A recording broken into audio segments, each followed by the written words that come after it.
श्रीवर्धन मतदारसंघाच्या महायुतीच्या उमेदवार आदिती तटकरे यांच्या प्रचाराची सभा खासदार सुनील तटकरे यांनी वरसे ग्रामपंचायतच्या एकतानगर या ठिकाणी घेतली आहे। रायगड जिल्ह्यातील 193 श्रीवर्धन मतदारसंघाच्या महायुतीच्या राष्ट्रवादी काँग्रेस, अजित पवार पक्ष, भाजपा, आरपीआय आणि मित्रपक्ष प्रणित अधिकृत उमेदवार आदिती तटकरे यांच्या प्रचारार्थ रोहा तालुक्यातील वरसे ग्रामपंचायतीत एकतानगर या ठिकाणी खासदार सुनील तटकरे यांनी प्रचंड जनसमुदायाच्या उपस्थितीत जाहीर सभा घेतली असून यावेळी खासदार सुनील तटकरे, राष्ट्रवादी काँग्रेस पक्ष जिल्हाध्यक्ष मधुकर पाटील, भाजपा युवा नेते रोशन चाफेकर, अल्पसंख्याक नेते उस्मान नमस्कार आदींनी मनोगत व्यक्त केले। तर वरसे ग्रामपंचायत सरपंच अमित मोहिते यांनी प्रास्ताविक केले। यावेळी व्यासपीठावर प्रदेश सरचिटणीस विजयराव मोरे, जिल्हा सरचिटणीस सुरेश मगर, तालुकाध्यक्ष विनोद पाशीलकर, ज्येष्ठ नेते शंकरराव भगत, भाजपा तालुका अध्यक्ष अमित घाग, ज्येष्ठ नेत्या दीपिका चिपळूणकर, सिटीझन फोरमचे अध्यक्ष आप्पा देशमुख आदी उपस्थित होते। मीटिंग लावून त्यात कमिटी निर्माण करण्यात राहील आणि त्यातून योग्य ते नियमांचे उल्लंघन होणार नाही अशा प्रकारचे क्रिकेटचे किंवा बाकी प्रकारचे सामने त्या मैदानावर खेळले जातील, जेणेकरून तिथे राहणाऱ्या लोकांना, नागरिकांना त्याचा त्रास होणार नाही। साहेब, आमच्या आता ग्रामपंचायतीमध्ये जवळजवळ पाण्याच्या 3 योजना चालू आहेत। त्याच्यामधली एक पूर्ण आलेली आहे, दुसरी पण जवळजवळ 80% झालेली आहे आणि काही कारणास्तव भुवनेश्वरची जी पाणीपुरवठा योजना होती, भुवनेश्वरच्या मालकीची वेगळी, तिचं काम आता चालू झालेलं आहे। येत्या थोड्या दिवसात भुवनेश्वरला पण एक वेगळी जलजीवन अंतर्गत जवळजवळ 3 कोटीची योजना पूर्णत्वास येईल आणि काही ठिकाणी भुवनेश्वरच्या भागामध्ये पाण्याचा काही कमी थोडा होत असेल तिथेही पाणी पुरवठा आपल्या योग्य पद्धतीने करता येईल। टॉपमोस्ट येतील त्याच्यामध्ये 3 नंबर टाई यायला पाहिजे।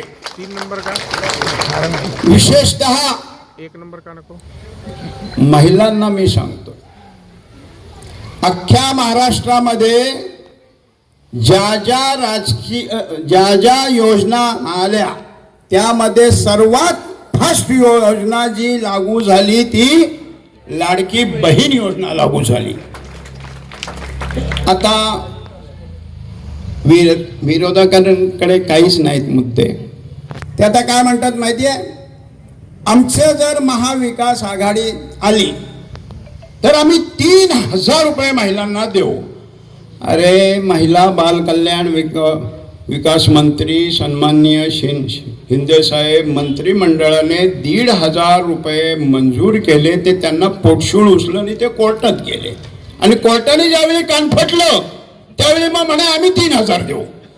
अरे, एवढं काय ढोंग, काय लोक काय वेडी आहेत काय?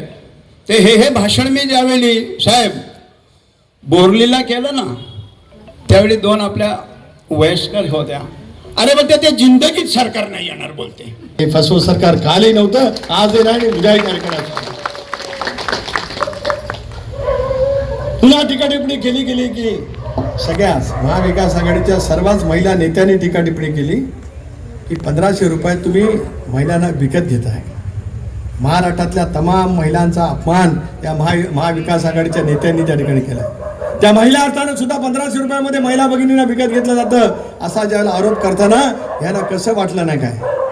महाराष्ट्रातल्या कोट्यावधी महिला भगिनी ज्या वेळेला सुशिक्षितेने काटकसरीने आपल्या कुटुंबाची उभारणी करतात, खेड्यापाड्यामध्ये, गावखेड्यामध्ये आणि शहरामध्ये, निम्न शहरामध्ये अनेक वेळेला काबाड कष्टाचं त्या ठिकाणी काम करत असतात, त्यांच्या जीवनामध्ये जर काही स्वाभिमानाचे दिवस त्या ठिकाणी आणायचे असतील तर ती योजना त्यांच्याकडे गेली। म्हणूनच त्यांच्याबद्दलचे असे उद्गार काढणं राज्यातल्या महिला महाविकास आघाडीचे नेत्यांना शोभनीय त्या ठिकाणी असू शकत नाही। युवकांचे प्रेरणास्थान अनिकेत भाई असो किंवा आपल्या सर्वांच्या लाडक्या आदिती ताई असो, यांनी आपल्या ग्रामपंचायतमध्ये किंवा रोह्यामध्ये जो विकास केला आहे त्या विकास कामाचा पाढा वाचायचा झाला तर मतदानाचा दिवस उजाडेल तरी वेळ कमी पडेल।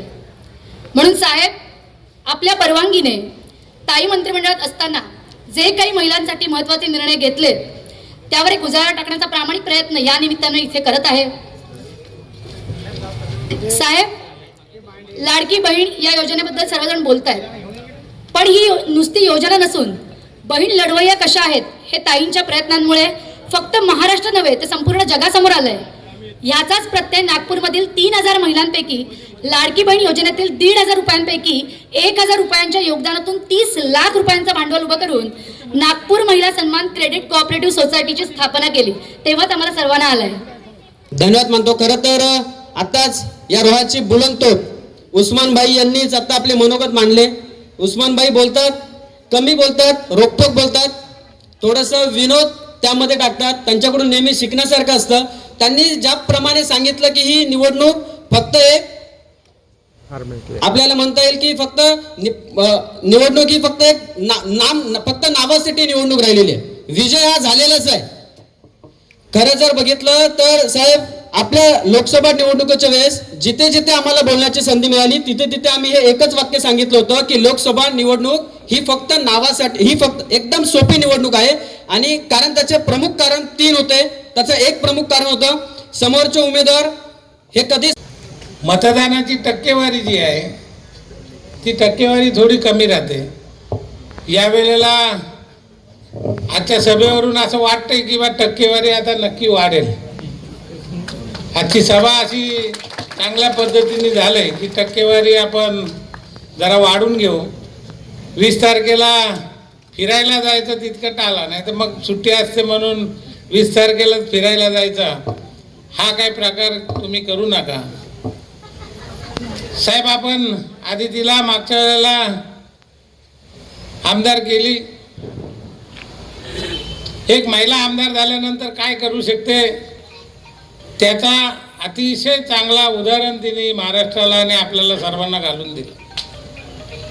जलजीवन मिशन सारखी योजना तिला करता आली. प्रतिनिधी नरेश कुशवाहा, NTV न्यूज मराठी, रोहा, रायगड.